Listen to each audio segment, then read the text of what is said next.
How are we doing, everybody? Hello. Welcome once again to the Purple website. A lot of you were here already, probably. But welcome. Hope you're having a pretty good Wednesday. Getting an earlier start than usual. You're welcome, Europe.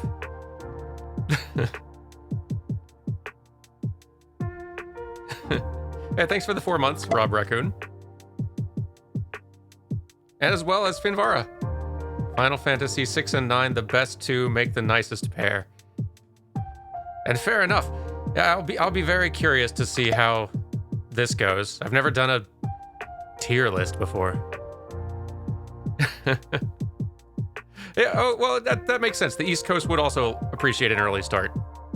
Earlier than I'm usually able to do. That makes sense. Welcome, one and all. Good. Oh, goodness, that's quite a few of you. Hang on. Thank you for the 4 months, Buffy McBuffalo. Europe appreciates it. I'm glad for that. 4 months as well for 7 sunless days. And Brave Othello. Thank you very much. And also, Shutara19. Thanks from Europe. You're welcome to Europe.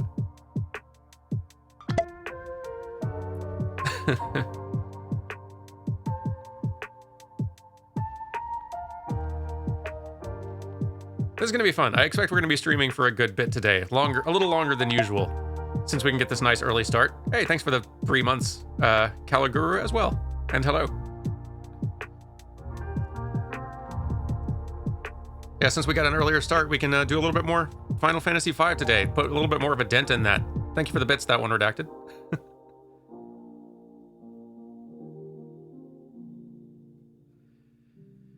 Dan, hello. Welcome.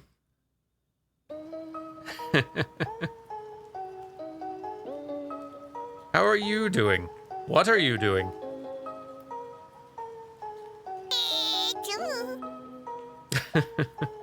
Well, thank you for the 4 months, MDH writes, as well as for the Pichu. Agreed, we like it earlier, unless you're me with a not great sleep schedule. Listen, that's okay. I'm on a break. Between kind of the Christmas and New Year's stretch, my sleep schedule has definitely drifted a few hours as well. I need to get that back on lock, or the week back to work is not going to be particularly fun. Thank you for the 4 months, Blue Amber 14 and Scooty Gang. And Sadaharu. Well, 2 months for Sadaharu, but still, thank you.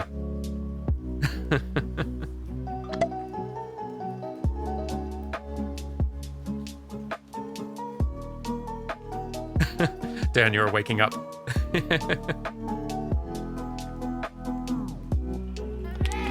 Well, good morning to you. And I don't think that's what those bits were for, but Ramdom cheers you anyway. Thank you very much for the bits, Ramdom. Early stream hype train indeed. Gracious. House cleaning stream. Well, thank you for the 2 months, Aranel.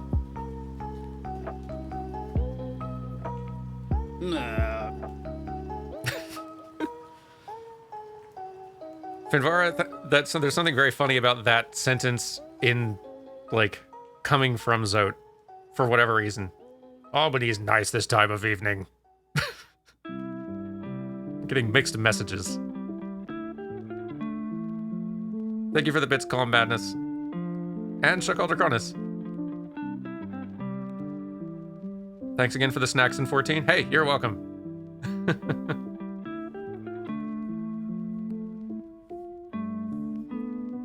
How do I manage to get a couple of videos out in a single day? Do I get sleep? In large part because Carrie, like, and I work on the video stuff together. In other large part because, oh gracious. In other large part because making videos is where most of my free time goes. And also we've gotten very, like, good at figuring out our weekly routine for recording and editing and uploading all the Playframe stuff that we want to do. Even with all that, though, it does eat up a lot of the time. Doesn't leave a lot of time for other things, unfortunately. I am falling behind on all this activity over here. Hang on. Thank you for subscribing. Tolride, welcome. Thank you for the bits, Brave Othello. Precept 3, always be arrested. Thank you for the Pichu, a couple of you. Finvara, Hype Chew is excited. And also Absolute, I have to go pick someone from the airport, but have a Pichu before I go. Much appreciated. A ranking you say, or A ranking you say. Not sure which, Midnight Skyist, but I'm sure there'll be a rank somewhere in there. Hey, thank you for the 4 months. Aramnon. A stream at a time I get to watch. Lovely. Yes, I am happy we're able to do this at a time that is slightly more convenient, at least for a few more of you. You're welcome, Donald. Thank you for the Bitstole ride. Also, thank you for all those gifted subs I break for Moogles. Also, my compliments on your name. Very good name. Enjoy the emotes, everyone. I know you also work as a 3D game animator, but does Carrie also have a day job, or is editing for the channel her full-time? Yeah, like, editing for the channel is basically like her gig.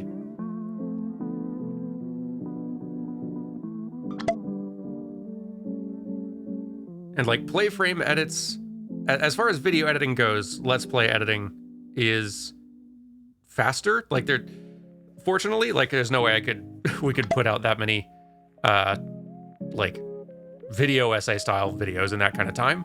But it does still take a lot of work of cleaning stuff up and making it look and sound as nice as possible and keeping the pace going breezy and adding in little editor jokes and stuff like that. Like, it takes a lot of time still. More time than I could reasonably dedicate in a week on top of the rest, for sure.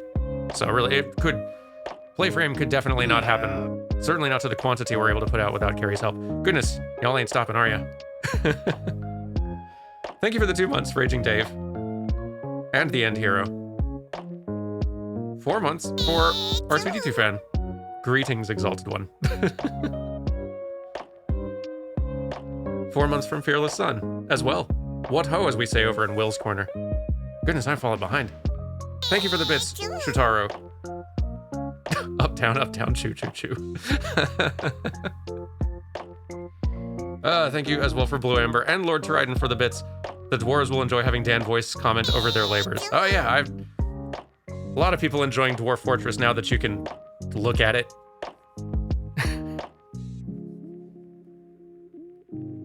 Although I'm sure there has to be a certain level of pride in having played it back when it required being able to see the Matrix. Hang on. That's a lot of... Hold up. First of all, thank you. Thank you, Baha Bali, for the bits. Thank you. We'll get to you.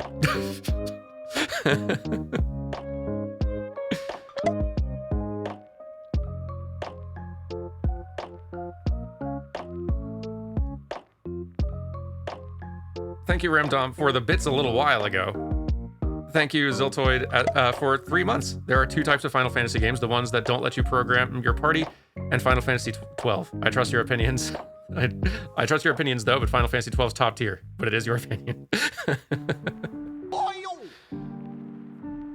Oh, boy. I feel like I'm going to be doing this for a little bit. Thank you for the bits, Baha Bali. Thank you for the 4 months, TS Terrapin. A dance stream during daylight hours. It's true. Thank you as well to Tyrone and Bunny for subscribing. Welcome. Thank you then, I told you we'd get to you, to Ramdom for all of those gifted subs. That was a lot of them. Gracious. It's very generous of you. Thank you very much. Enjoy the emotes, everyone. And the slightly fewer ads than usual, which I only phrased that way because I barely ever do ads, but now you're free of them. Oh boy. Thank you to Celia and Echo for 3 months. Hey Dan, I love your YouTube comment. You're the only channel I keep up with religiously. Glad I can support with my Prime sub, even if I can't afford to subscribe to the Patreon. Hey, that's totally okay. Listen, I appreciate y'all just being here. If you can support, awesome. If you can't, no worries. Just being here is more than enough. Trust me. A lot of people don't want us to get started today, clearly. They're too hype train. The train's too hyped to get started with anything. Ironically, this very hype train is slowing us down. Because you're all too kind. Thank you for the bits, Fearless Son. Oh yeah, I've been playing Dwarf Fortress for over a decade. Took me having to unlearn some of my muscle memory to transition to the Steam version. I bet. I mean, I've not played either version, but I assume it must be quite an adjustment after all that time. Thank you for giving all of those subs, Baha Bali. It's really kind of you. And also, boy. A lot of gifted subs going around.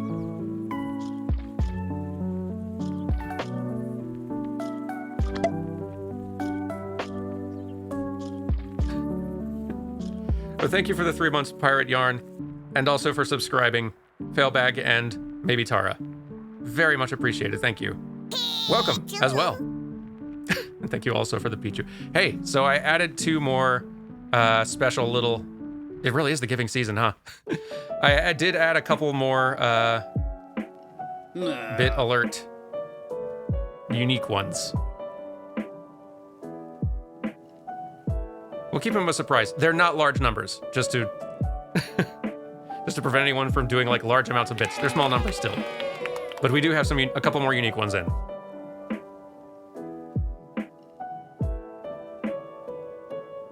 Ooh, you got a new bit badge.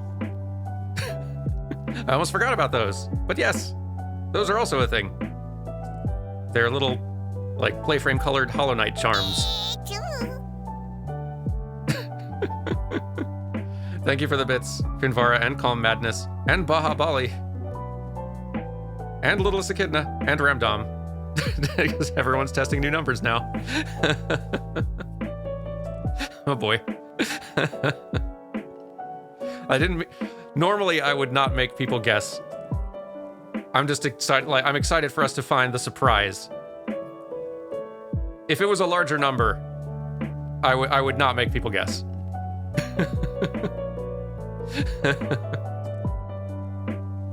And there's only a couple of them, so.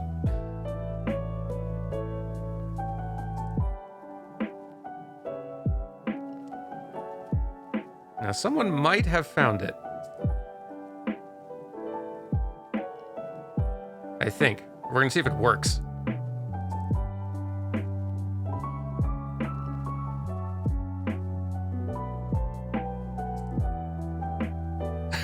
Gotta let all these alerts catch up.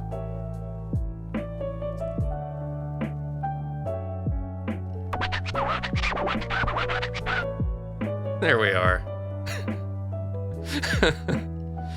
Thank you for the bits, everyone.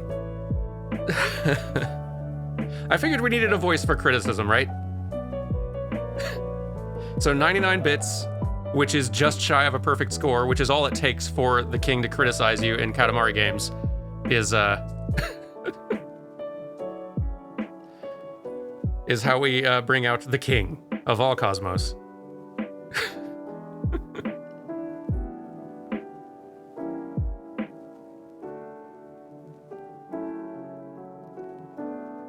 So now we have a new voice in the fray.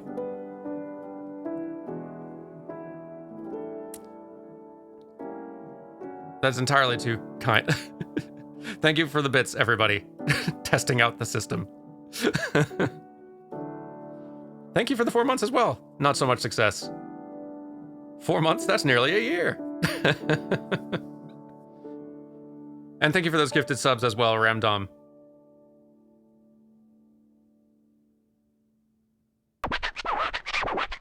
And also Dayanle.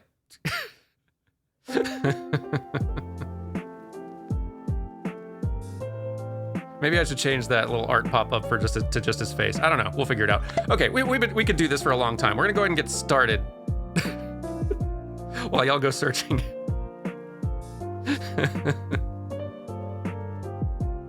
Which you don't have to do. I feel like someone's gonna find it eventually, inevitably.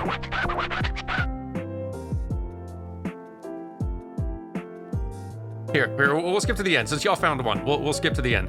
The other one is at 1:45.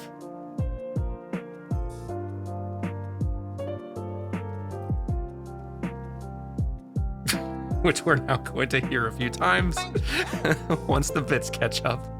Thank you very much, Downlay, as well. I think I already thanked you, but just in case, thank you as well for those gifted subs. It's really kind of you. And for the bits for everyone. Boy. The king is getting involved in the hype train. A good addition to be sure, but you really should have thought of it sooner. There it is. See, that's in character and everything.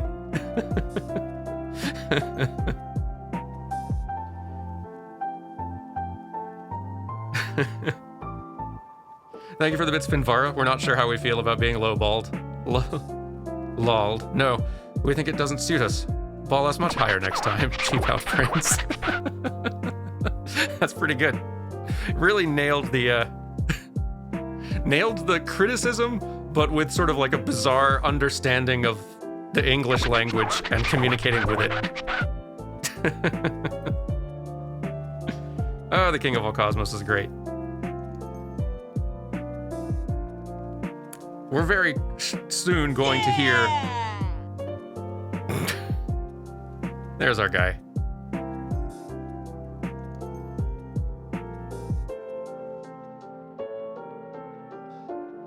Yeah! Now, I trust this is a power you guys can use responsibly.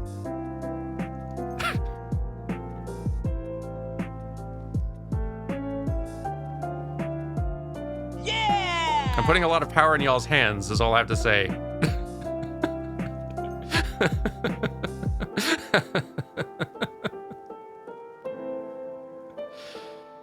Oh boy. Yeah!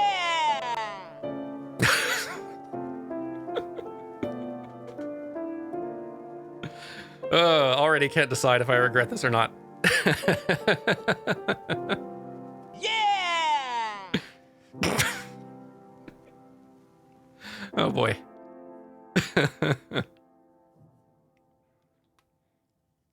Well, I will hydrate quickly, Ramdom. Yeah! Thank you. Before someone makes me do a spit take trying it. And Legend of Moriad wants us to analyze that animation. Well, as with most Sonic adventure animations, it's not great. It is not great, but there is a charm. You gotta admit.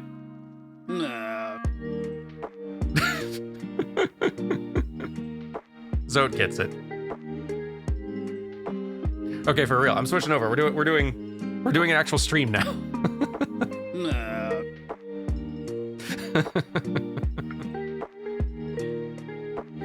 Oh boy. Okay. So, we will be playing Final Fantasy V today, a good chunk of it. But first, we do need to make some decisions here. And we need to... See, now they're fighting.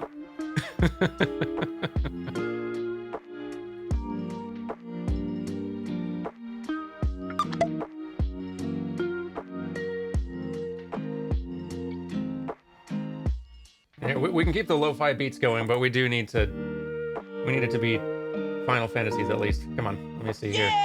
Got a bunch of those. Here we go. Okay. Now we're set. And Sonic's ready.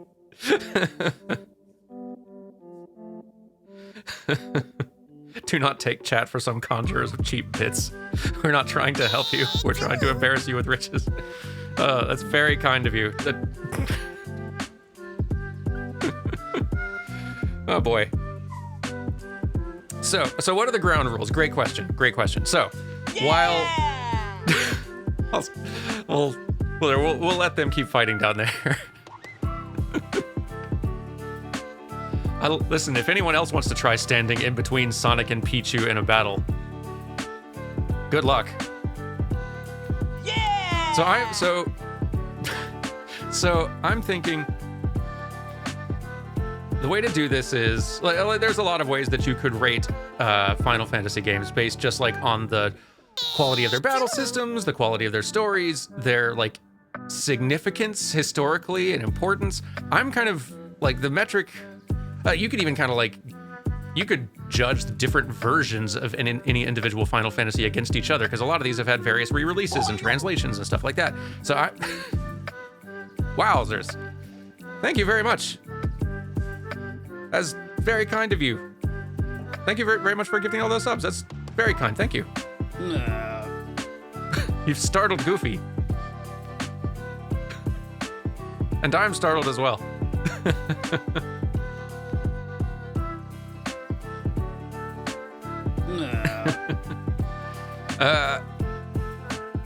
Zote doesn't feel like getting involved in this fight. That's for the best, Zote, honestly. Like, for your own safety.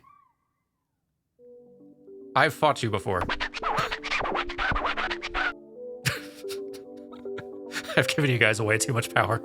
So what are we doing today? Ostensibly, we're gonna, play Final Fantasy V, but first we're gonna rank Final Fantasies, because we've had this conversation in at least 2 or 3 of these streams now, and I think it's time we finally went ahead and made it definitive. So, I'm thinking I'm thinking we're gonna rate the like mainline series here, including some of the direct sequels, not all of them. Basically, all the ones that I'm going to include in the animation series. And I'm thinking I'm just going to kind of go by, like, in terms of ranking, treating them just as a game in their entirety, as a game that you can experience. Like, I'm going to take, in terms of, like, graphics and capability, I'm going to take their historical, like, their limitations of their hardware into account. Like, it's not fair to grade them on, like, graphics or anything. That would be sort of silly, unless the graphics are just really falling short in a way that it kind of makes the game experience worse. And there's no way to do this objectively, but I am going to try to, like... I've got favorites in here that are not going above B rank or C rank, I suspect. I haven't planned this out, so we're gonna be kind of figuring this out live a little bit. But let's just go ahead here in chronological order and get started. Yeah! Thank you for... Sonic is objective and can rate the Final Fantasy games objectively. And finally, we've got an objective judge in here. Thank you for the 4 months, by the way. 1 Decay. Evening, Dan. Cookie time with Dermot was a blast yesterday. Thanks for all the awesome times. Oh, well, thank you very much. I'm glad you enjoyed it.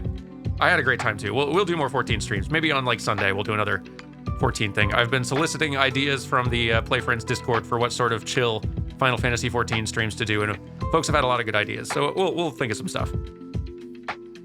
But okay, let's go ahead and get started with this thing. I'm here to be disappointed in all the choices, and I'm glad you are, King.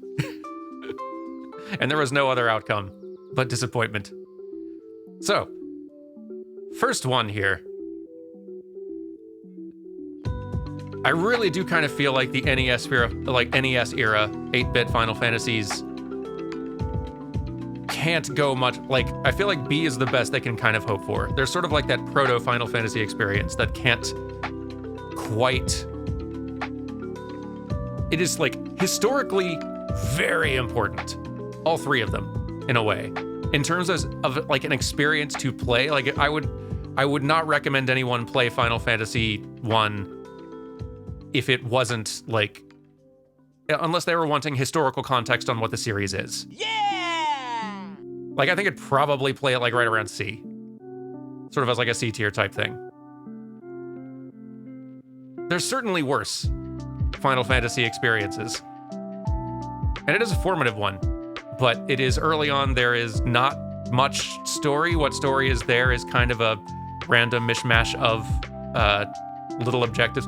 Final Fantasy 1 feels like a D&D campaign that was put together by a kind of inexperienced, like a really ambitious but inexperienced DM who like didn't really know how to tie everything together and create a sense of cause and effect. It's just a whole lot of little tiny little mini plots, and then a really big huge plot that they kind of have to like exposition dump in the end credits. You do power up with a rat tail, and that like that is something to consider. You get a rat tail and you bring it to Bahamut, and Bahamut makes you buff. And we can't discount that fact. But yeah, I feel like still incredible music, especially for 8-bit era. Decent looking, like animation. This set the foundation for all Final Fantasy to come, but I feel like Final Fantasy 1 as an experience compared to other Final Fantasies just is gonna have a hard time competing. Have I dipped into Stranger of Paradise at all? I have a little bit. I need to give it more time. Like dipping my toe in, I think I was not in the right frame of mind for it. Stranger of Paradise feels like Final Fantasy, like this is gonna sound a lot meaner than I mean it. It sounds like, or it feels like Final Fantasy filtered through Sonic Team. It feels like, Yeah! it feels like parody of Final Fantasy. Like if someone was making a big AAA game as a sort of like that, a joke parodying what Final Fantasy games are like, it has that vibe. I think I need to get further in to really fully experience what it is doing though, because I don't think the limited first attempt I gave it was enough to give a really fair assessment. I think I need to give it more time. And I want to. I want to do it with like, you can co-op that game, right? Can you? I think if I played that with a friend, I bet I'd have more fun. I should play that with Dan. Dan, are you still here? You and I should play, like not even streaming. We should just play, or we can stream it, I don't know. We should play Strangers of Paradise.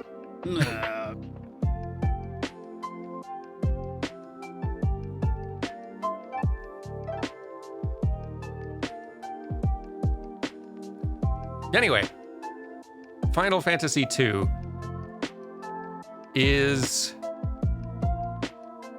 worse than Final Fantasy 1. Not in every way, but in enough ways that matter, which makes me sad. Narratively, Final Fantasy 2 is leaps and bounds above C, or above like Final Fantasy 1. Final Fantasy 2 is where like you start getting a glimpse at what Final Fantasy is eventually going to become, because everything, it has narrative cohesion more than any of the other 8-bit games. I would be really fascinated to see like a final, I guess they have sort of like remastered Final Fantasy 2. I'd be interested to see a more modern recreation of Final Fantasy 2. Sort of like that DS remake of Final Fantasy 3. I feel like 2 could really thrive under that sort of treatment. Yeah, in Final Fantasy 2, the DM had more prep time for a story, and they'd gotten a campaign under their belt. Like they had some practice, and now they were ready to come back. Like the first game you make is always gonna be worse than your second one. Like you gotta like, your first anything you make as an artist is gonna be worse than your next one. You learn.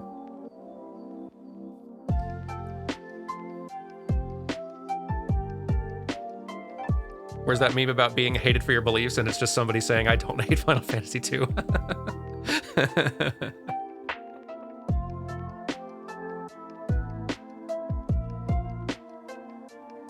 But yeah, like, Final Fantasy II is important in a lot of ways, both for like the narrative development of this franchise. The music is still fantastic. Narratively, it is so much stronger than 1, but that combat system is a mess.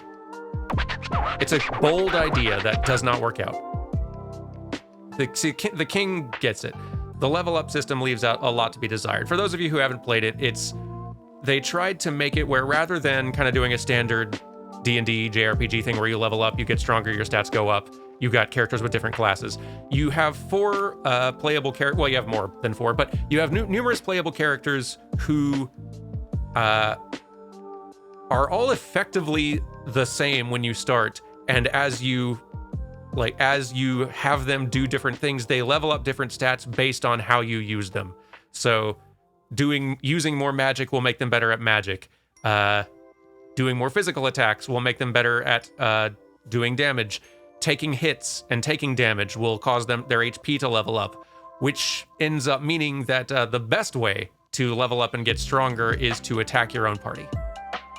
You have to play the game real weird and bad in order to level up and keep up with the level curve of the game. It's not great.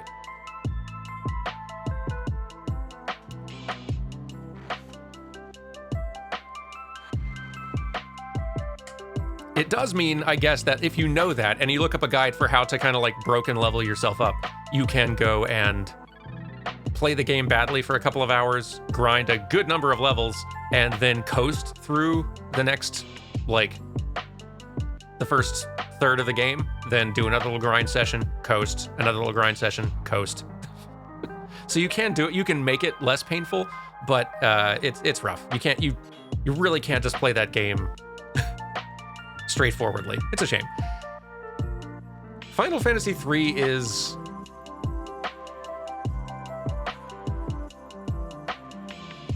I would put it up there with 1.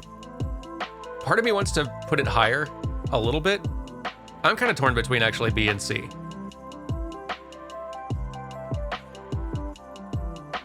If you were to go back and play any of the 8-bit ones, this is the one I would tell you to play.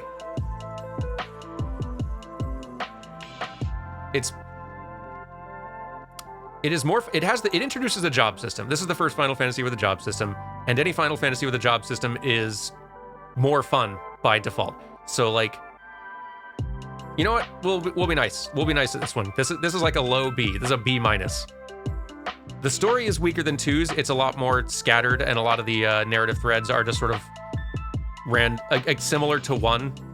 It's better presented, but it's similar to Final Fantasy 1, where it's a bunch of kind of random misadventures and events everywhere you go that kind of get tied together at the end in a neat way, but it's still not it's still nothing fantastic. I'm putting you up at B right now, Final Fantasy 3. You might get bumped down to C tier as we go, depending on what else ends up living in B, because I feel like B is going to be a really full slot.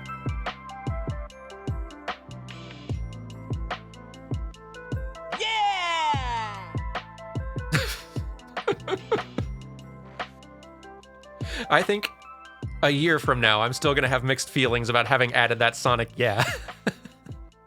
I'll be glad I did, but also annoyed I did, but also glad I did. Sonic is for 145 bits, by the way, because of that Sonic video I made is 1 hour and 45 minutes.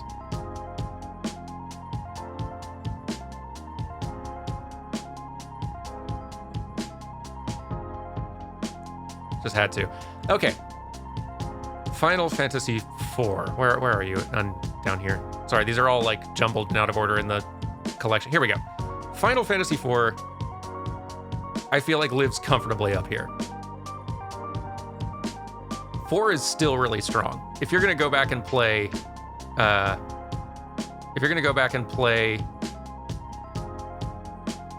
kind of wishing that whoever made this particular set, this particular tier list thing had added an F rank so we had one more slot to work with. But this is okay. This will just force us to make harder choices. 4 is really solid. It is a nice breezy length. It figures out Final Fantasy storytelling. it's not a very, like, customizable Final Fantasy experience.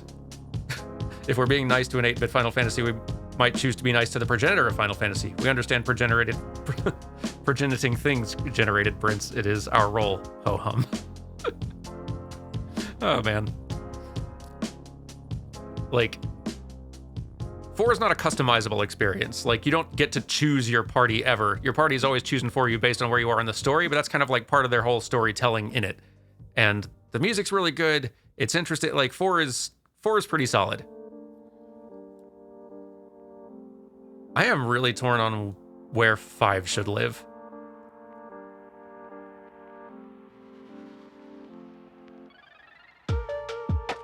I'm very torn on where 5 should live, actually.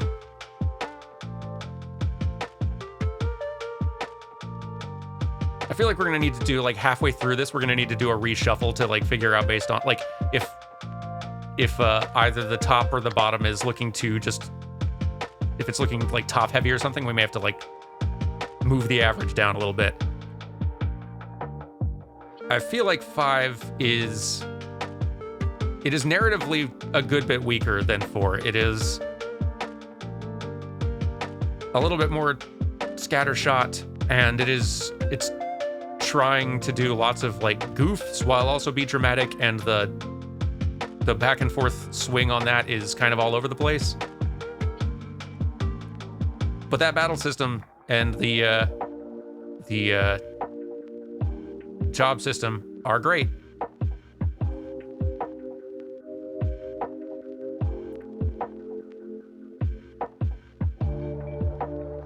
I feel like I'm already gonna do a little bit of reshuffling. I feel like 3 is, how does it traditionally work with tier lists? Like, in terms of, do people usually, like, consider something, the further you get to the right, the better it is, weaker it is?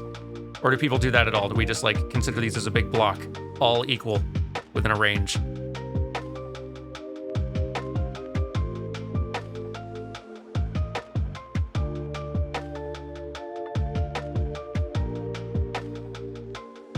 Dan says C or B.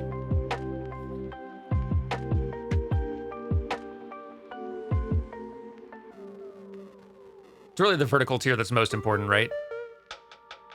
I may end up moving 4 down to B as well, but I think, like, 4 is, like, squeaks in there at an A- of sorts. Here, I'll just say the closer it is to the, like, the letter, the higher it is, and the further it gets away, the more, like, the less. But I think B is, like, 5's like a high B, and 4 is like a low A. We're not, like... Yes, Dan Jones is here. Dan Jones is in chat and weighing in.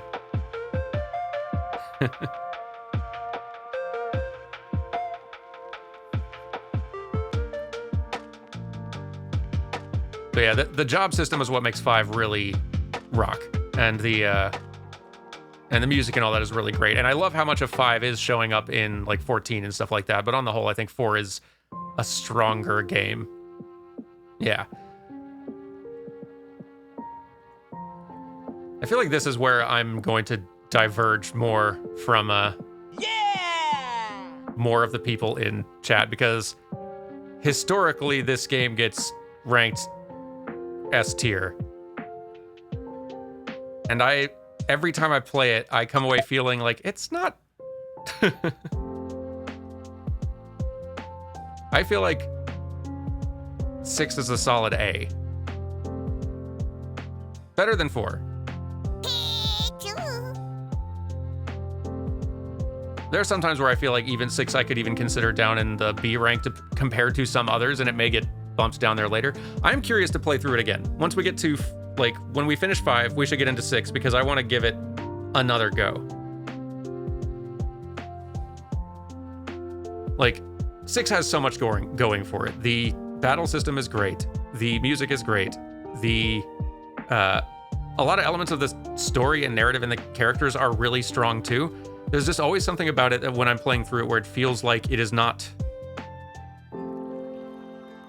Like, the spectacle also goes way up in 6 as well. Like, the opening Snowfields credit sequence is gorgeous.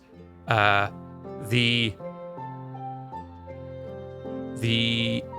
guess I don't know really what to call it, like that. that landmass rising into the sky kind of moment. That scene is superb. The opera sequence is also really rad. The thing about it is, like, the opera sequence kind of feels like, to me, a good microcosm of Final Fantasy VI, and what about it makes it feel like not quite S-rank to me.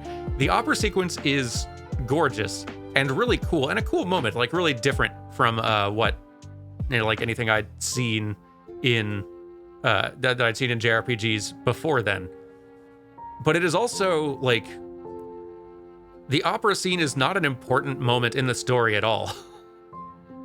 It's just this little side thing that happens in a town when you're like, we're trying to get a hold of an airship guy. We think that like maybe we can, like, he's going to try to steal someone here. So let's be here and see if he steals somebody. And let's pitch in and get involved, I guess. And also, like, while we're doing it, there's like Ultros, the octopus, is there in the rafters trying to attack you as like a comedic bit. It's like a really extra treatment of a cool moment. And in isolation, it's a cool moment. In terms of the larger story, the opera scene doesn't matter at all. It's just a thing. And whereas I feel later Final Fantasies would take that moment and like have those big moments be contributing to that, like contributing to character or to the story at large.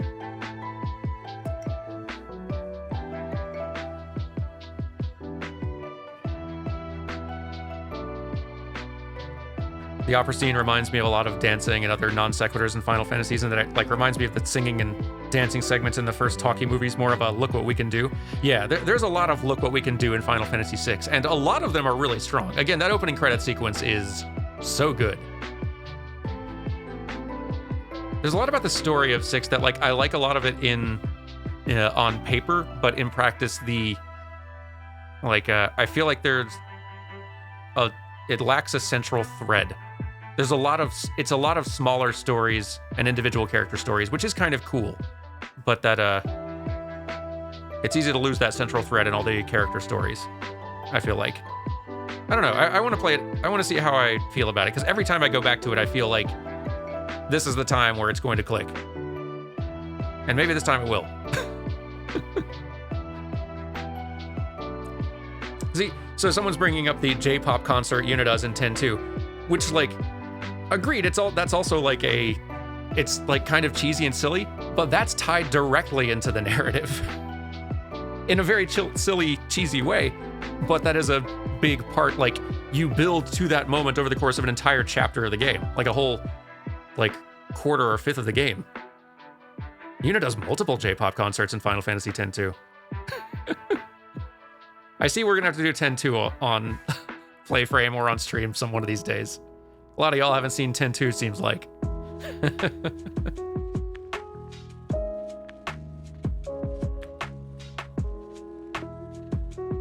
There's a lot of that is cool about 6. Like, the main villain winning, effectively, at around the halfway-ish point of the game, and, like, the two halves the game is kind of broken into. Like, there's a lot that's really cool. The World of Ruin aspect of 6 is super cool. There's a lot that's really memorable about it, and it's a gorgeous looking game. It's just a victory lap. Sonic hasn't seen 10-2 and would like to. But there's something about 6 that just doesn't feel like it fully gels to me. Or I just never finish it feeling as, like, narratively story satisfied as I do in a lot of other ones. Then we get to 7. I have a lot more fun with 7, and I think it is on the whole of all of these here, 7 is, I think, a stronger story than any of the lot. And I also think the battle system is really interesting. Like, the materia system is genius as a combat system. And I think the only thing stopping me from putting it in S tier is that it's, like, similar to 6 and 4. Like, this is another thing that actually holds 6 and 4 back, I think, is that the translation of them in their original form is pretty rough.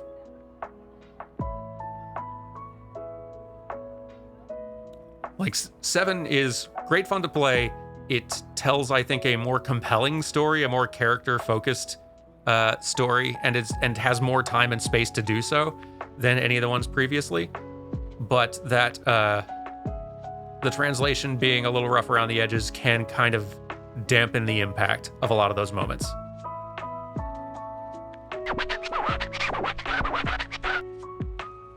And you make a fair point that the materia system also makes characters interchangeable, and that is also kind of a problem. I like any Final Fantasy that can, if a Final Fantasy has more playable characters than you can actually have on the field at any given time, then what I usually, if they can't find a way to incentivize you to actually use all those playable characters in some way, if you end a Final Fantasy game having some people in your party who you've just never had reason to use, you didn't put them in your party, they didn't level up, and then you just never had them in, that feels like a bit of a failing to me. It's not necessarily, but it feels like some of the Final Fantasy games find ways around that, and I like that they do. And in some ways, 7 succeeds because you can move good materia onto any character. On the other hand, people who aren't in the party don't level up. So... or if they do, they level very slowly. That's a thing. I wish unused party members in 7 got experience as well.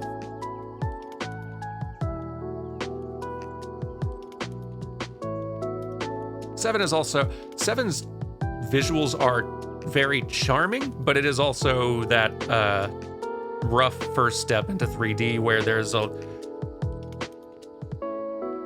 they made a lot of parts of that game look pretty good, but it is visually kind of a little bit more all over the place as they're figuring everything out.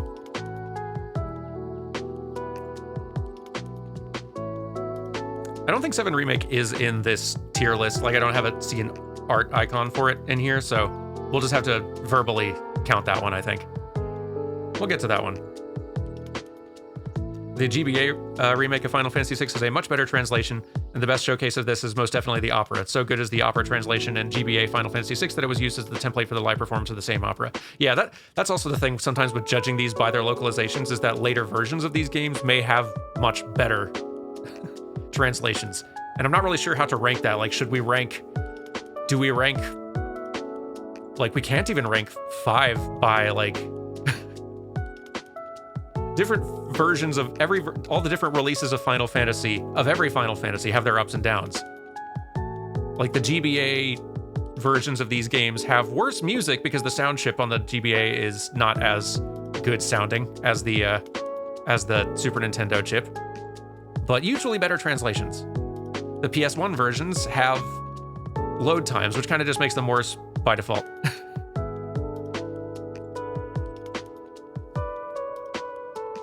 These are already hard enough to judge against each other a lot of the times.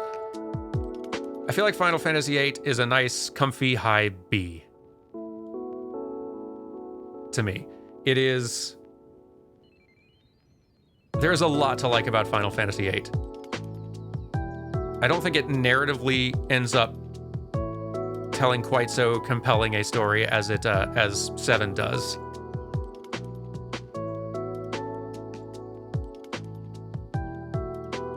The battle system the draw and stock system for magic is not good.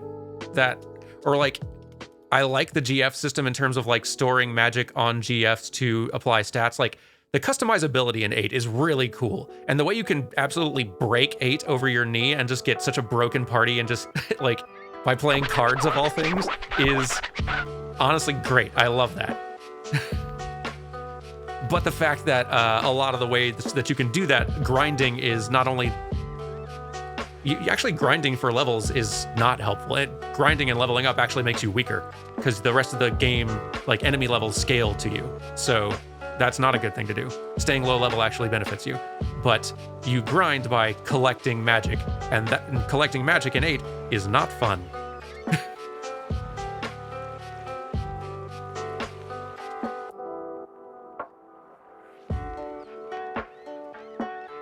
And I think that narratively 8 is messier as well. It's got a lot of great moments, and its big set piece, like, it's actually, I think, at its strongest when it is doing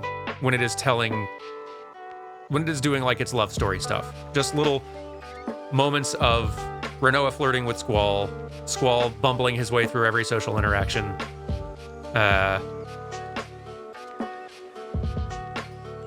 Your little group being buddies, like your seed group going and trying to, and like taking on a job with the Timber Owls, who are clearly like way out of their depth as a resistance movement. Like, there's a lot of character charm in 8 that I like a lot. And cool story concepts that are just a little jumbled. It's ambitious, and it doesn't quite stick the landing. And I wonder how much of that was also localization. It felt like over the course of the PS1 era, translation and localization got a lot stronger. But,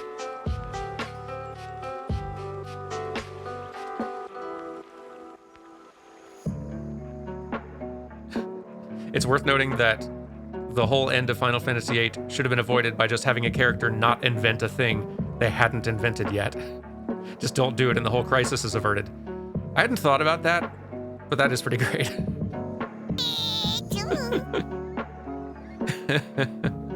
Welcome. Water is good, 94. I'm glad you enjoyed the Spirit Fair playthrough. I did too. And thanks for popping in. We will get to Final Fantasy V eventually, I promise. On that note, we do finally have an S tier rank. So that's good. Final Fantasy IX is like the first guaranteed. If I'm telling somebody to go back, if somebody asks me to like, or is expressing an interest in wanting to play older Final Fantasy, 9 is where I'd tell them to go. Because it captures the spirit of, like, collectively, of everything that has come before very well, especially a lot of those earlier ones, while being the best localized of the bunch so far. Still not perfect, but best so far. Still beautiful music. Still, like, great fun battle system. They're, like, really well-told story. I like that 9 actually feels like it has more of a coherent theme than a lot of the other ones. Like, that so much about 9 is about characters dealing with mortality. On the small scale, like from the small scale with Vivi to the large scale of Kuja, and the even larger, like, it ends up with your party defying, like, death itself. Which is, yeah, a little bit like, has kind of that problem of the Final Fantasy thing where you beat the villain and then it turns out, oh, the real villain is now like the big nebulous god force behind the villain who you've not encountered in the story and is just like this new element out of nowhere. But it thematically actually works quite well, I think. Or at least it has some thematic meat to it, more than a lot of those others do. So I feel like 9 is, if somebody likes modern Final Fantasy and wanted to consider trying some of the older ones, I'd point them toward 9. And if they really dug 9, then I would start saying, okay, if 9 is your speed, then maybe start looking back toward 7 and 6 and 4 and start dipping your toe into some of those old ones. See how that hits you.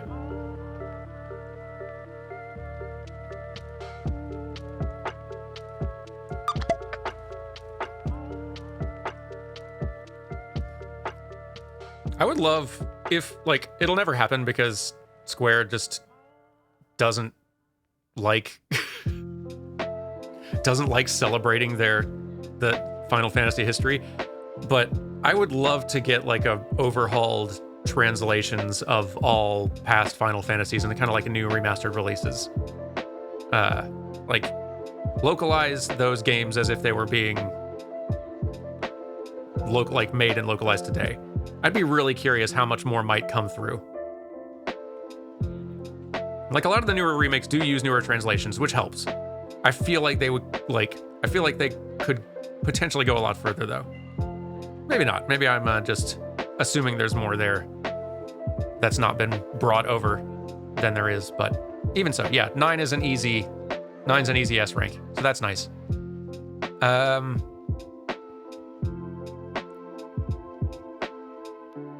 I feel like 10 comes so close. And then doesn't.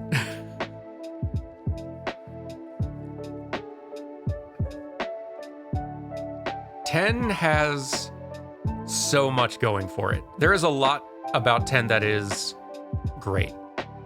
And I actually think I would put it above 7, if only just because of the translate. Honestly, both of them, the thing that trips both of them up is localization, for the most part. Like, 7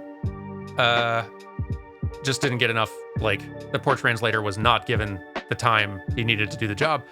10 is the difficulty of adding voice acting, mocap performance, like cinematography, and localization of all that at once. Like, that's a lot of new, big, hard problems to figure out, and it's messy.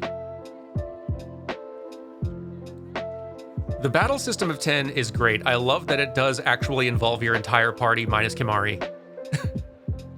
You have a reason to use everybody except Kimahri at all times, and that's great. The sphere grid system is really cool. The story of 10 is underneath that bad localization, I think one of the best ones they've ever told. I think, like, Stories 10 and the world of Spira and the character story they're telling in that setting is actually darned good. The localization and execution on that, with all of the ways that those scenes are acted and performed and, like, translated and all that, is, like, obscures all of that, and that's a bummer. But it's, like, if you can see underneath all that kind of awkward presentation, it's one of the strongest stories they've got, and in a really nice, like, unique feeling setting, too. I love the look of 10. In addition to localization bringing 10 down, though, its combat system is very fun if you're coasting through playing it as a story experience. If you are trying to, like, grind or level up to do, like, really optional hard fights, or if you're, like, God help you if you're going for ultimate weapons or anything like that, then it becomes miserable.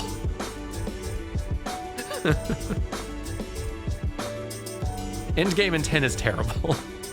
And every minigame for every ultimate weapon is garbage. And, like, just absolutely unfun. Like, terrible minigames.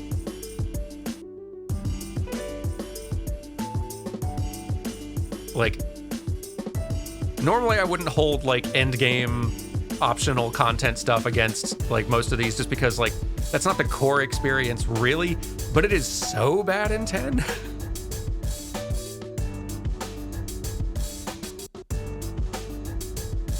That I can't believe that lightning dodging thing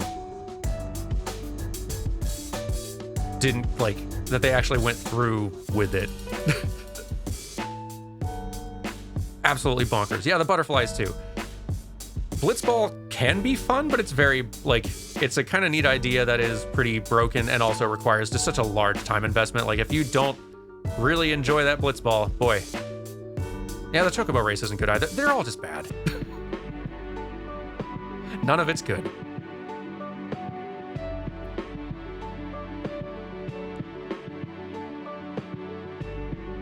I think people are going to disagree with me on this one too, but I'm actually putting this here. 10-2 has one of the best battle systems in Final Fantasy.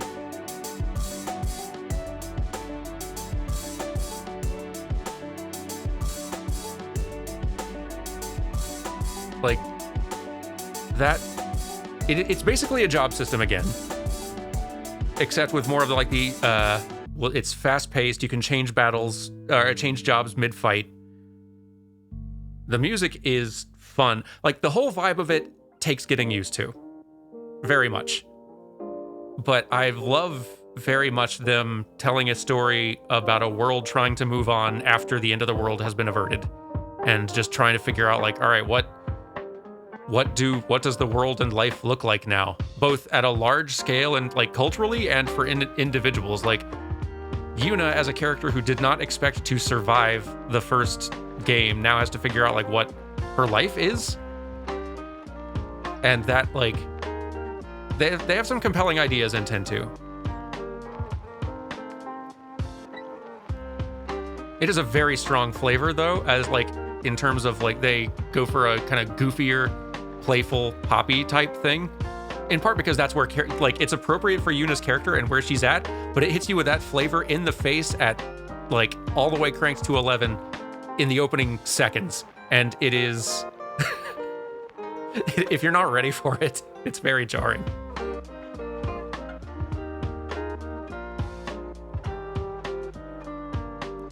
Music is really good though.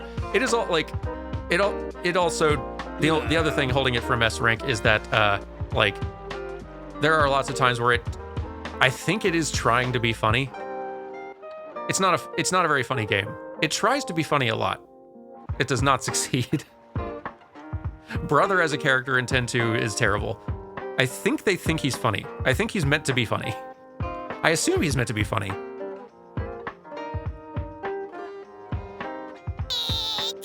10-2 has some of the minigame issues as well. 10-2 is the Kingdom Hearts of Final Fantasy. It's definitely got its issues, but the combat system is so rock solid. You know, I think I could see some folks are like, I enjoy 10-2 more than 6, but I think I could see a pretty good argument for 6 holding a higher spot than 10-2 here. 10-2 definitely deserves more praise than it gets from people, but I don't know if it necessarily has to, like, that it needs to live in front of 6.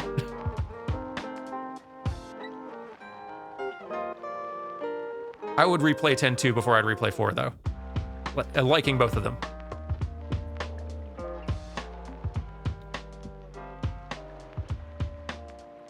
Now, I say this with love, but that belongs there. Listen, this was my first MMO. I spent like 5 years in this game.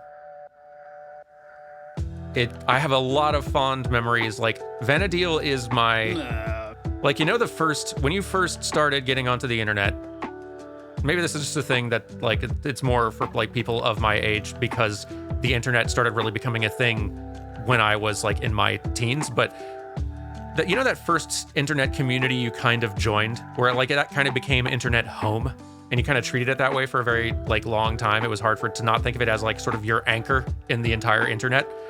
11 was kind of like that as like an MMO world for me. Hearing the music in this game, I still have a lot of fond memories. I have a lot of fond memories about a lot of parts of this world.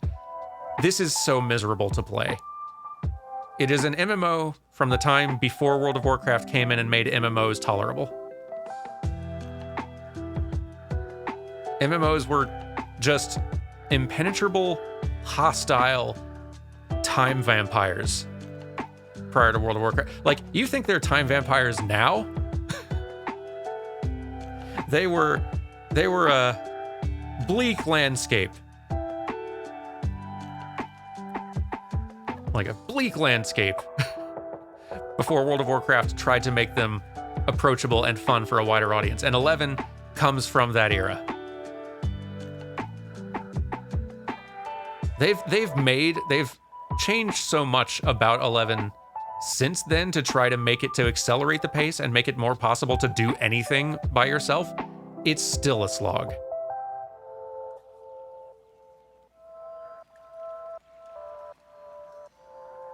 This 11 is like, I have fondness for it, and I know I'm gonna have to go back into it to get a bunch more footage for the animation video eventually. And that'll be fun, like, as a tour and excursion, but it takes so long to do anything. And it doesn't feel like you're playing a Final Fantasy game. Like, Final Fantasy 14, which we'll get to, actually feels like you're playing a Final Fantasy.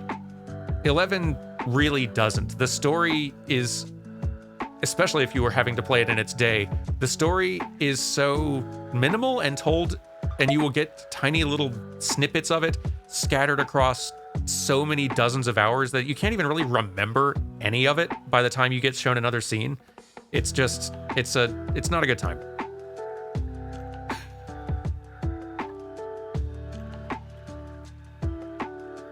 Thank you for the 4 months, by the way.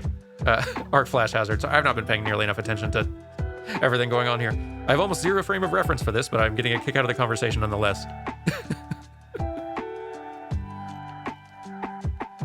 But yeah, I would recommend, like, as soon as we get down to like D tier, this is a Final Fantasy game that I would not recommend to anyone unless it was just strictly for academic purposes, like going into play. And 11's in that category. It's not a good time unless you're just super curious. 12 though. 12 I like quite a bit, and I'm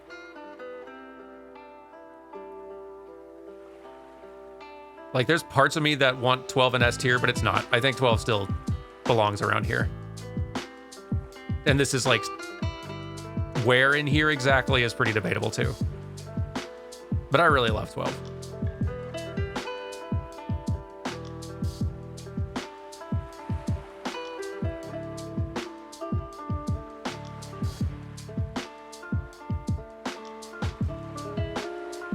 I think 12 lives right around there, is my thinking. And I've also not gotten to play the Zodiac Age version of it, so I'm basing this strictly on original version of 12 on the PS2 that came out. Because I've heard the Zodiac Age version, like, makes it even better, which is exciting. Yeah, someday I want to play 12, the Zodiac Age, specifically. Because original 12, I like a lot. It's original leveling system, not super great, but apparently the Zodiac Age completely fixes that. The story and like the setting, the Evilise setting is always really strong. Final Fantasy Tactics, 12, and like if you're someone who only knows Final Fantasy from 14 and you're curious to try dabbling in one of the single player ones, here is your entry point. 12 has 14's vibes. It is literally a place referenced in 14. It has the same sensibilities. It is the similar sort of like tale of political intrigue kind of a type thing. I mean, most of the games set in the Evilise areas kind of have that political intrigue stuff. And the combat system is basically what Xenoblade Chronicles has taken and run with.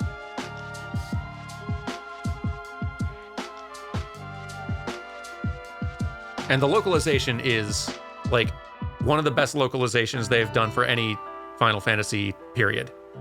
It is extremely good.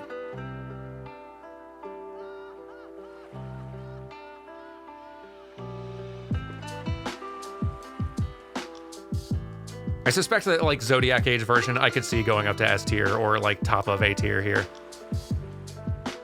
But yeah, 12 is strong.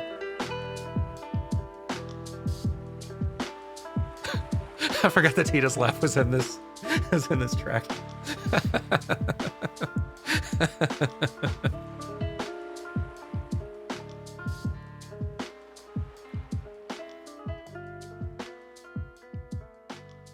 All right, I'm going to take advantage of that quick stretch and hydrate reminder I was given a little while ago.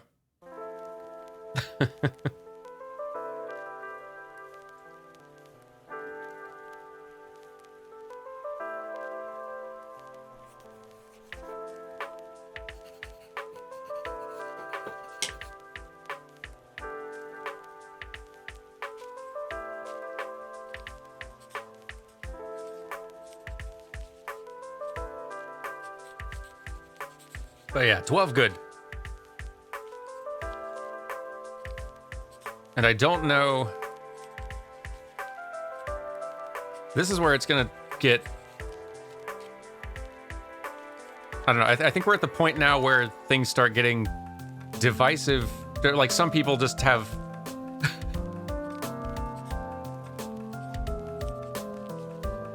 like, I don't know where in the bottom range 13 lives, but it's pretty low.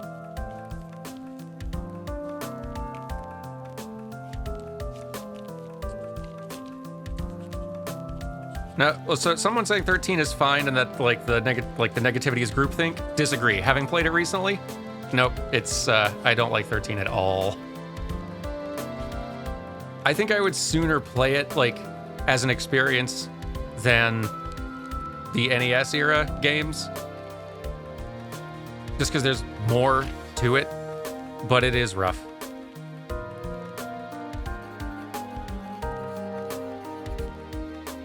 I kind of like the idea of the combat system, like the paradigm system.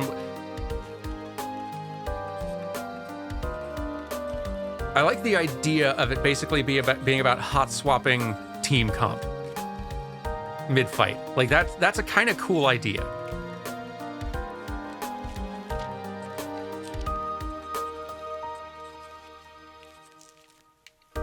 And 13 does have, in terms of larger lore and world building, is actually really compelling and rad. Zero of that comes through in the game itself. It is amazing. If you want a fun exercise in like just a fun academic exercise of seeing a narrative told poorly, 13 is an interesting story told incredibly poorly.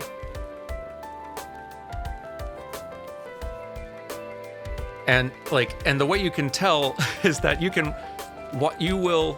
as you advance through the story of Final Fantasy 13, there will be a sort of a codec, a log, data log sort of thing that adds sort of story summaries for all these scenes as you go through them. Sometimes going back through and reading those summaries, like, there were many times where I would think that's the information this scene was supposed to get across to me. Because half the time it really does not.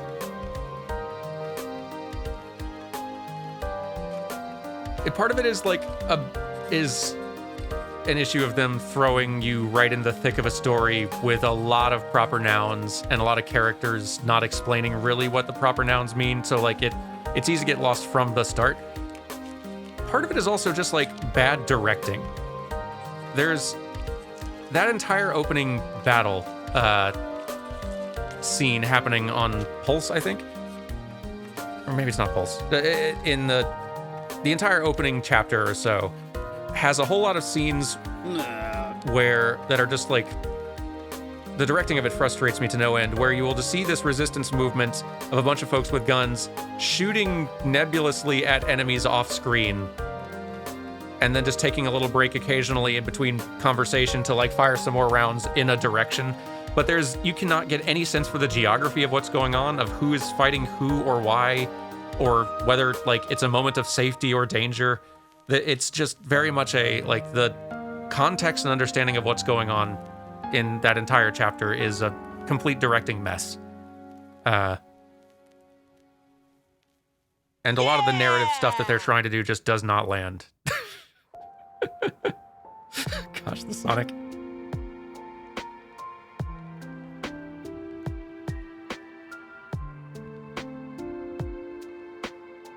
I do think that their Prestarium leveling system is just kind of pointless. It is a sphere grid, except there's not options. It just, every character has a path to follow and an occasional optional branch, but you want to do all of them, so it's a very fancy manual way of seeing a thing level up. It's a bad sphere grid.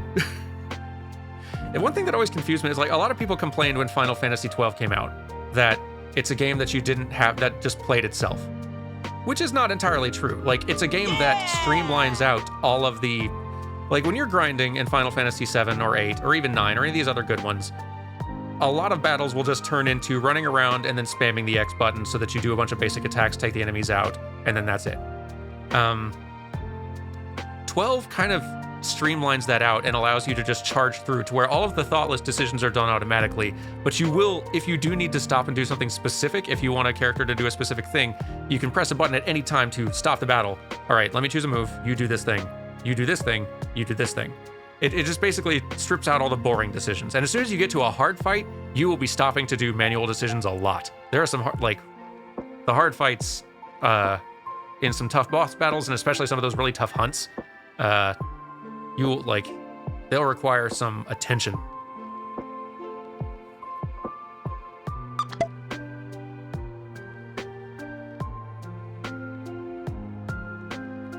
And there's some of the fights in 13, I do think that that paradigm system, even though I honestly wish they wouldn't make you keep spamming X to choose attacks in 13 either, because like you shouldn't be choosing attacks in 13. The game's going to choose better attacks than you are. Your job in 13 is to switch paradigms at advantageous moments. So like, hey, a big attack is coming, change to like the tanks and healers group. Switch to your debuffing and like tanking group so you can weaken the enemy. Now go to the your like magic paradigm to burn them down and stagger them. Switch to physical attackers. Go, go, go. Like that's a cool idea. And when it works, like that aspect of it is pretty fun. The fights are samey and like frequent and samey enough to where I like get really tired of having to do it, but it's kind of cool. You shouldn't have to keep pressing X to choose the attacks though. But even so, it's like 13's rough. I like in terms of my feelings about 13, I put it in D tier, but I'm giving it points for what it does do.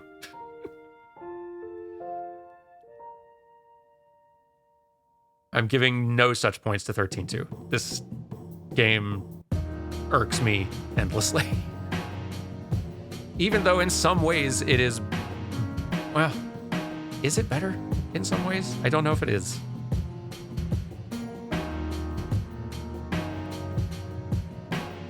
See, a lot of people find 13-2 better than base 13, and aspects of the combat are more like, it's not the paradigm system anymore. So there's lots about 13.2 that can be more interesting. And 13.2 has my problem with 13.2 is that it is also a storytelling mess. It's similarly to 13, but also it is a tonal mess as well. Like it is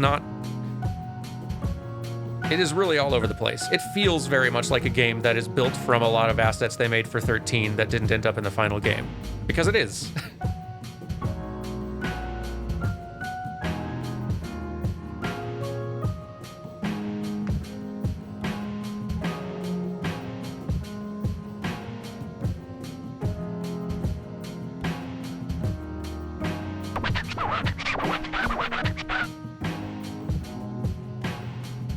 Collectively, I'm going to give 13 points though. Like collectively, the trilogy is the larger lore. If you zoom all the way out, which the game story doesn't, so you don't get this from the games at all. But if you zoom all the way out, the larger lore of the 13 trilogy is kind of rad. It is the FromSoftest thing they've ever made, that I've ever written. And I would love to play a FromSoft game in the setting that they made.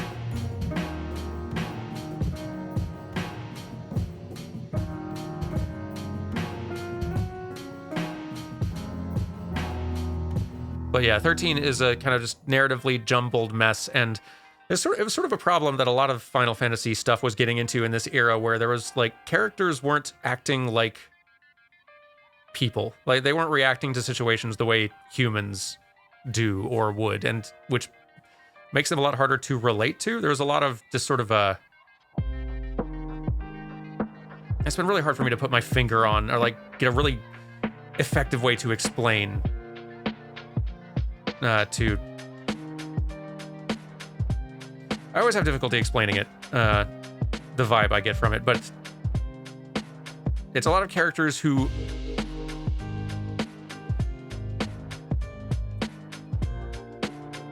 it does someone in chat has said like 13.2 feels like a really weird bad fanfic for 13, and like I don't think it's like necessarily that it is. There is something fanficky about the way characters interact and behave in a lot of this era of Final Fantasy for whatever reason. Even though there are some individual moments in 13 especially that really land. Like 13 has a few like narrative moments and a few character like performance moments that work really well. A lot of people complain about, sorry, we're back to talking about 13 now. A lot of people complain about the character of Hope in 13. I like Hope because Hope's the only person who's like character that for a while is acting like a relatable person. He's in a scary situation and he's acting scared.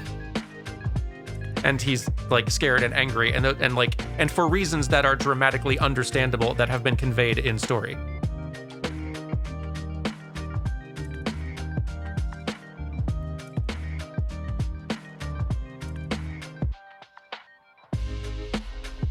But anyway, I'm also really torn on. See, I don't like 13.3 either, but it is more interesting, I feel like.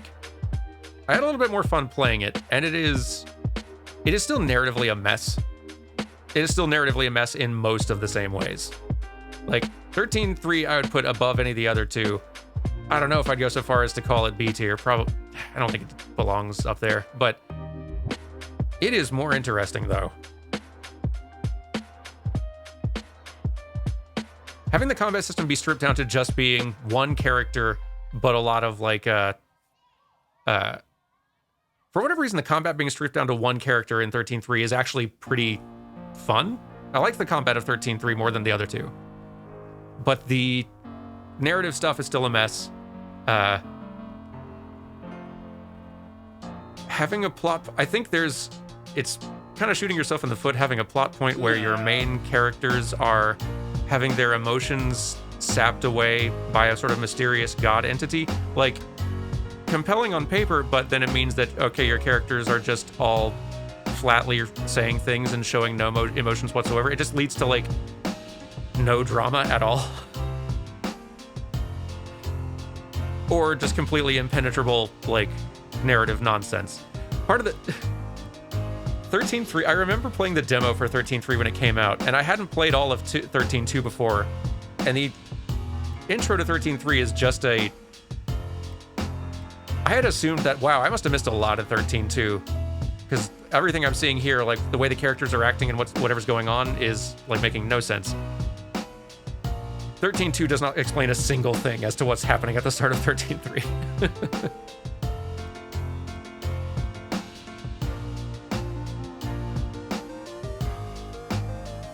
I very much hate the ending of 13.3, but still kind of like, there is something about just compelling about the world is ending in 13 days. That, like, God has sent you, you are an entity sent by God to save the souls of the people remaining. Like, and it's just the end of, it's like literal end of the world apocalypse, and everyone knows it. It's kind of baffling, but there's something pretty, like, all right, that's pretty, like, kind of hardcore and cool, though. That it's stuff like that that taps into a little bit of the larger metaphysics and bigger cosmic story going on in 13 that most of the game kind of ignores. There is something very Majora's Mask about it, though. But yeah, at the end, they do kill God and then end up on Earth. And Lightning ends up living in France. And that's really stupid.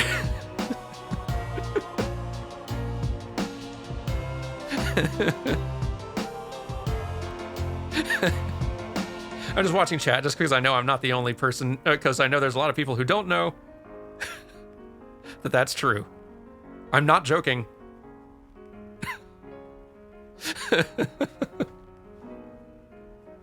I'm not kidding you. This is 100% what happens at the end of 13.3.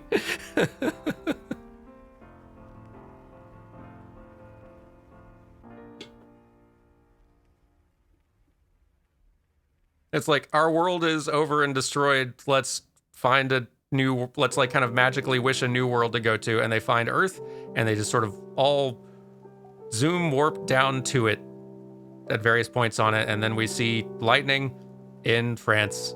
And then credits. Spoilers for 13.3, I guess.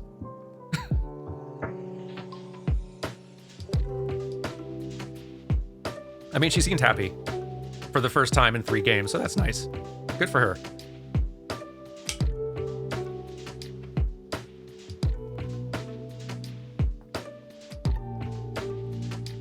She's been a chosen one fighting for various gods for thousands of years by that point. She deserves it. Get you that vacation.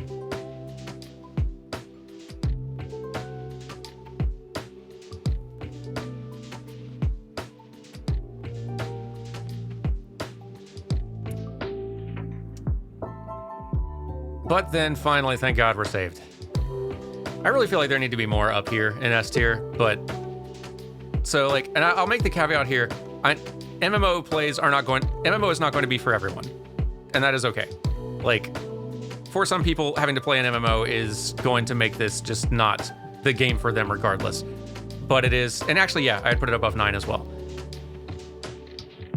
As an MMO, though, 14 is 100% delivering on the kind of game it is trying to be, with like no question. And the story of 14 is, as it goes on, is 100% the best story, the best Final Fantasy story to be had anywhere.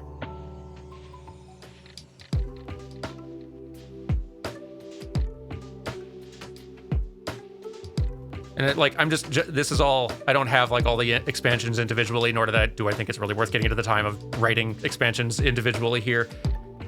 The game started out, like, at first release, 14 was 100% down here in the F tier that doesn't exist, and belonged there because it was a mess. Then with A Realm Reborn, it got up to like a solid B- here, like in B territory. Solid, decent. We got us an MMO. Still nothing all that special. Then with Heavensward, it's like, okay, things are getting, actually, this is pretty good. Pretty interesting, solid stuff going on here. Stormblood, it's like still hanging out in here. Pretty solid. This is all pretty good. Very nice. Shadowbringers launches it up here and it lives here from now on. Even though like Endwalker is not as good as Shadowbringers, but it doesn't matter. With like, Shadowbringers has set it, Shadowbringers is the best Final Fantasy story that I have seen, having now seen all of them.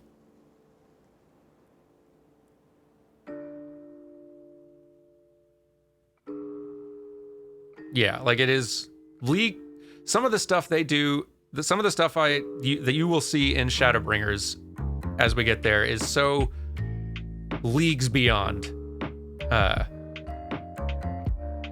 most other Final Fantasy stories. And the thing that I really like about like 14 has just like fundamental storytelling chops in a way that Final Fantasy hasn't had for a long time. Like in that 7 through 12 window, you had a nice stretch of like, things got bumpy from time to time, but there were a lot of scenes where like the drama of individual scenes and the character motivations and all of that just really good core fundamental storytelling and drama was like varying degrees of working. And 14 has like kind of the strongest storytelling fundamentals that this series has had in a very long time. Now, I don't have a thing for 7 Remake. I guess we're not there yet, but yeah, this is, especially if you enjoy MMOs, you can't do much worse than this, or much better than this even. Like, if you prefer single player stuff, then 9 is your ticket probably. 15 lives comfortably, I think, right around here-ish. The start of 15 is like high B. Start of 15 is this high B, maybe even a low A. But as you get on, 15 kind of shows, like, the start of 15 is not indicative of the entire experience. The start of 15 is honestly, like, superbly well-constructed facade in front of a game that clearly didn't have time it needed to get pulled together. It had a troubled development, obviously. Like, the fact that any part of it holds together as good as 15 does is a miracle and a triumph, but it's still messy. And there's a lot about 15 I love, though. Like, the road trip with your bros thing is so good, and the fact that that bleeds into all of their animation systems, having your group running together and chatting together in the car, and like I love all that stuff. There's a lot about 15 that is great, but as a whole, like as a cohesive whole, 15 is pretty messy. And it feels more and more messy the further you get in, and some folks think that the Royal Edition of 15 fixes 15. I don't think it does. It definitely adds more. It adds more story, but it is not better story. It is more story stuff for more of the characters that fills in some gaps, but what it the stuff it fills in with is still not great. if you've played, okay, so like I'm not getting into spoilers for 14 stuff because we're still getting into that in story mode, but there are some things that 15 does ideas wise with like their villains and with stuff like that. If you like the villain of 15, I have great news for you. 14 has an even better executed version of that kind of idea in a loose sense, or at least in the vibes. The vibes 15's villain gives have equivalent characters in 14, and those characters are incredible.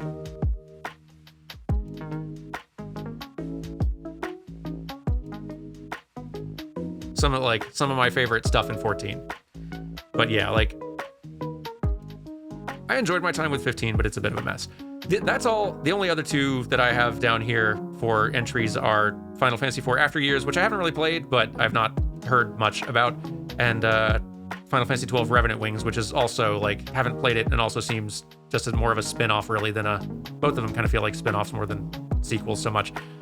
If I had 7 Remake on here, I might put it up at bottom of S tier actually. Yeah, actually I would. I think 7 Remake is kind of superb. It's got its problems still, but 7 Remake is quality. 7 Remake gets, like, the battle system is pretty, like, impeccably designed. The story is bonkers, but in a pretty fun way, and I'm really curious to see what they're going to be doing. It has its places that drag a little bit, but the thing that really gets it, like, puts it over the edge for me is that basic, like, character interaction and drama stuff. Like, all the stuff that's not landing for me about the way characters interact with each other and their charm and their, like, and their connection with each other and chemistry with each other and their dialogue and stuff like that. The stuff that like, throughout the whole 13 trilogy was not working for me and only works a little better in 15. Like, by 7 Remake is, like, they've got it. It's working again.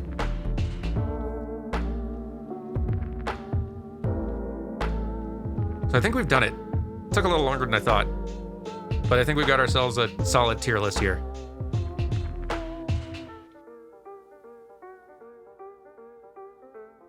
How are we feeling about all this?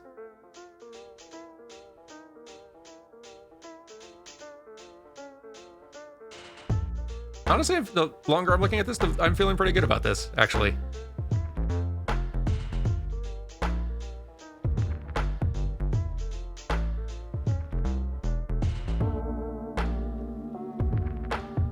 If we had Tactics in here, I would put Tactics at a... Tactics is a solid A...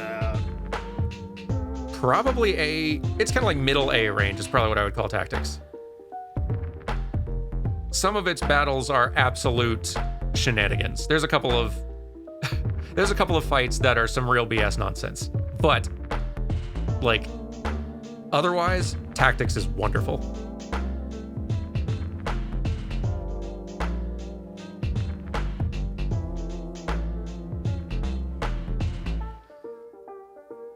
Tactics Advance, actually, I need to play those again. So I played, I think, at least half of the first Tactics Advanced and liked it a lot.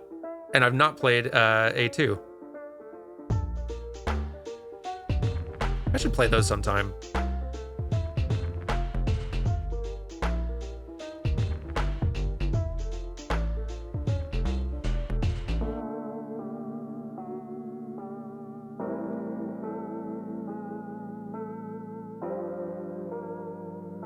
Seeing some mixed opinions about Tactics Advance games in the chat. Thank you all for indulging me with this nonsense.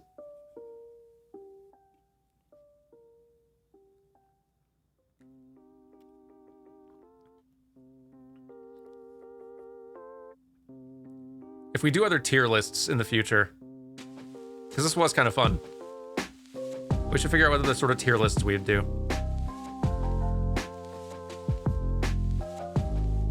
I feel like a fun one to do that's kind of more 14-centric, and it's not even really a tier list, is like one of our 14 streams could just be a like trying to narrow down kind of like some of the best best pieces of music from each expansion. Kingdom Hearts tier list, Sonic game tier list. That'd be a thing. Yeah! I feel like I'd upset some people with a Sonic tier. Sonic games ranked by pain.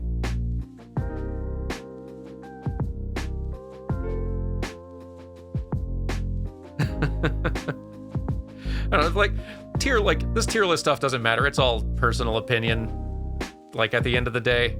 But I don't know, it's fun to discuss. Like, it's fun to appreciate the things we like, try to pin down what we don't like about things. I don't know. It's fun to chat about, right? Yeah, I feel like tier list format may not work for Final Fantasy XIV music. For that, I feel like we just need to all right, we need to, as a group, if we're just looking at Final Fantasy XIV, A Realm Reborn and Heavensward, we can't get into the expansion stuff yet, or the other expansions we haven't touched on. What are the best pieces of battle music, like 10 best pieces of battle music that we have encountered so far? And battle music including like basic battle, fight, boss fight, trial fight, dungeon themes, all that stuff.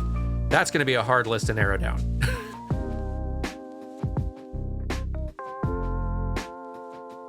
But it'd be a good chance to also, like, I don't know how stream safe 14 music is. I assume it must be because we can play the game. Just a chance to more like listen to more 14 music without all the gameplay noise. Yeah!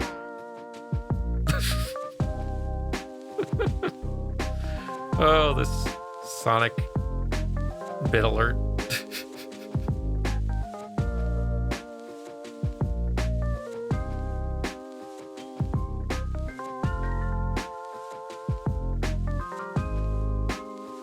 Okay, we should start playing Final Fantasy V, though.